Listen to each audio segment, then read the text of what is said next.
Hello friends, എല്ലാവർക്കും നമസ്കാരം. ബിരിയാണി എന്നത് മലയാളികൾക്ക് ഒഴിച്ചുകൂടാൻ പറ്റാത്ത ഒരു ആഹാരമായി മാറിയിരിക്കുകയാണ്. ഇന്ന് പറയുന്നത് ഒരു ബിരിയാണി തിന്ന കഥയാണ് കേട്ടോ. ബിരിയാണിക്ക് ആദ്യം അച്ചാർ വന്നു.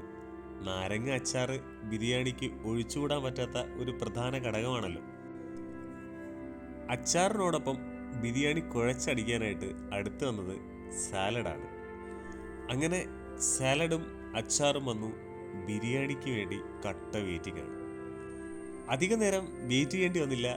പള്ളം നിറച്ച് കഴിക്കാനായിട്ട് ബിരിയാണിയും വന്നു. പൊറോട്ടയും ബീഫും എന്ന് പറഞ്ഞ പോലെ തന്നെ മലയാളികൾക്ക് ഏറെ പ്രിയങ്കരമായ ഒരു ആഹാര പദാർത്ഥമാണ് ബിരിയാണി. ഞാൻ ചിക്കൻ ബിരിയാണിയാണ് കേട്ടോ വാങ്ങിയത്.